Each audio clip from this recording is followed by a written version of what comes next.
Good afternoon, all. It is my regular Sunday to have a chat with you all about everything. Guess what? I've been sick again, and I'm still feeling a little bit off actually.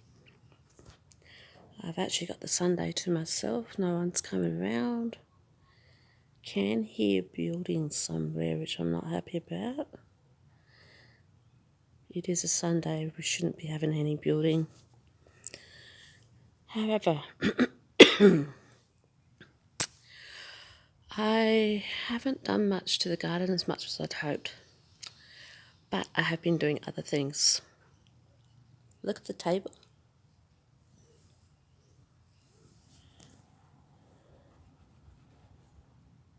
Clean. So I did a bit of tidying up during the week. Even the worm farm got washed down. There's some marks on there, but I think that's because it's been used.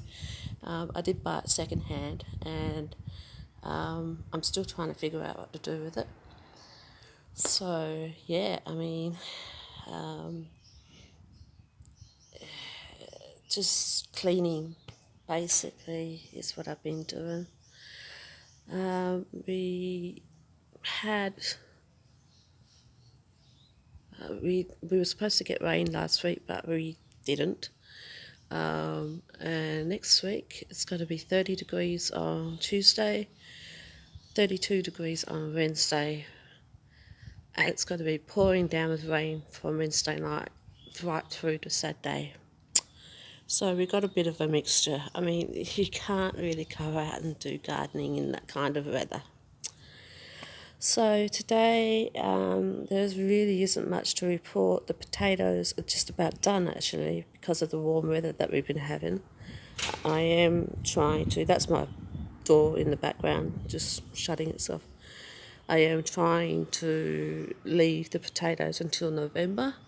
So that would be August, September, October, November.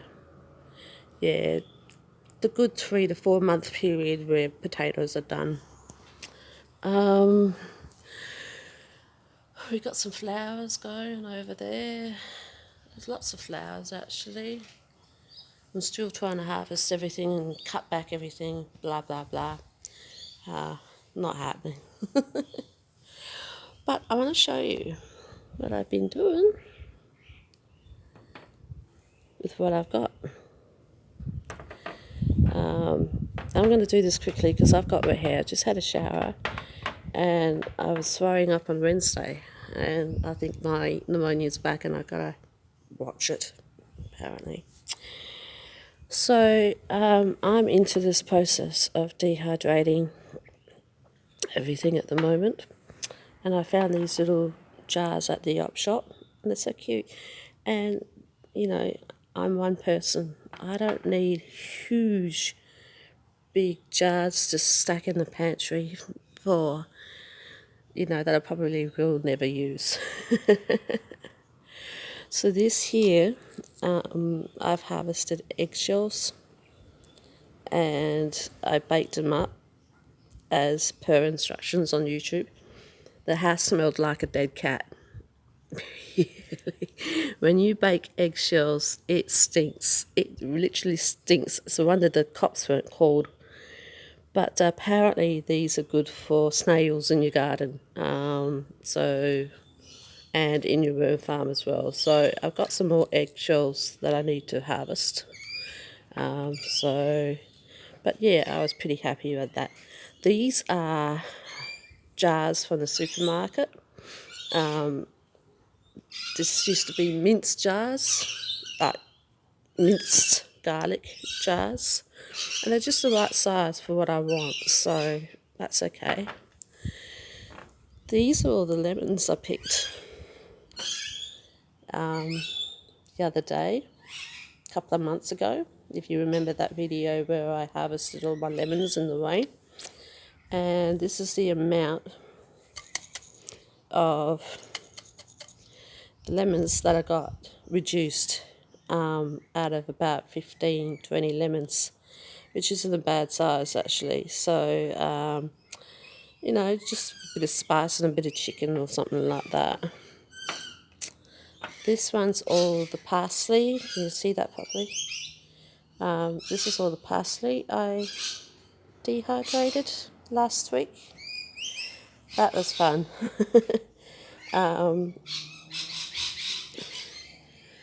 Noisy birds.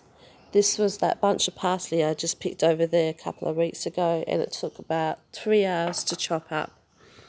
And that's the thing with dehydrating. It is a very, very long process.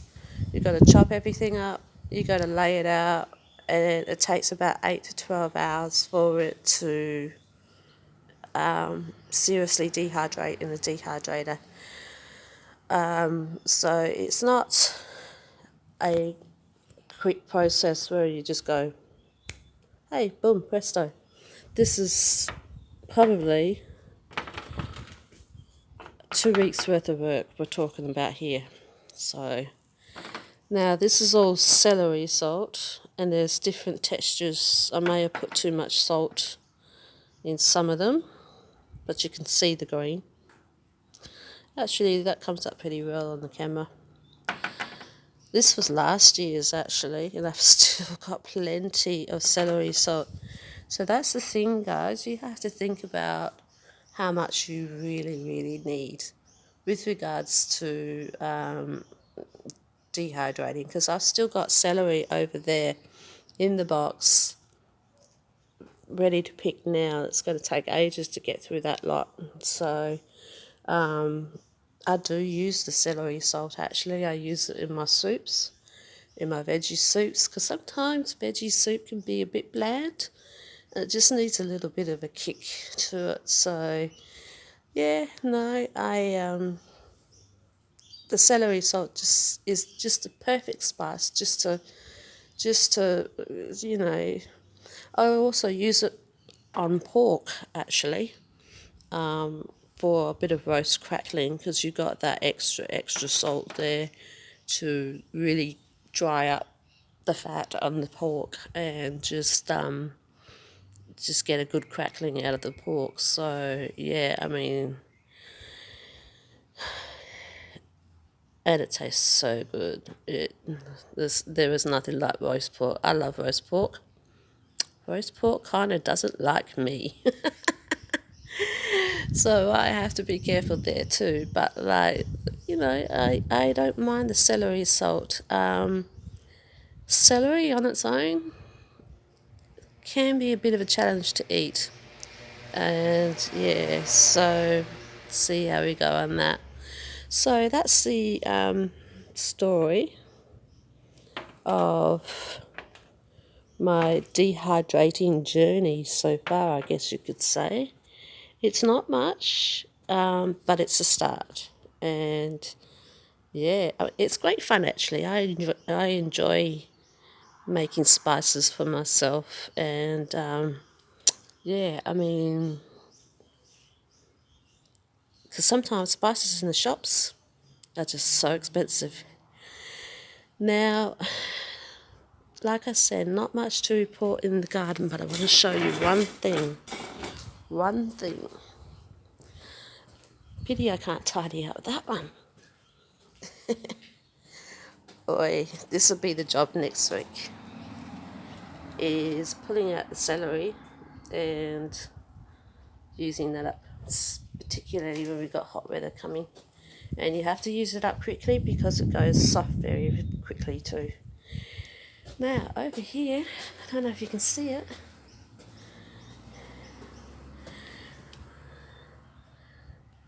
We got flowers. We got flowers. Tomato plant flowers. This one has grown really, really big. It used to be about from here, but now because I checked back on some of the photos on Facebook, and it has really, really grown. So, and that's only in the past 3 or 4 weeks. So that's fantastic. Oh my! This cherry tomato plant has grown. See what I mean about the peas? That one's grown too. Okay. Yeah. Yeah, I wonder why they're not growing in the garden bed very well. Have to work on that. So look, that's it in a nutshell. So I hope you enjoyed that little video about dehydrating and so forth. Um, yeah, I mean it's just an interesting process to do, and I enjoy it. And yeah, so look, it's getting towards the 11-minute mark, so I'm going to leave it there, peoples, and I'll talk to you all later. Bye.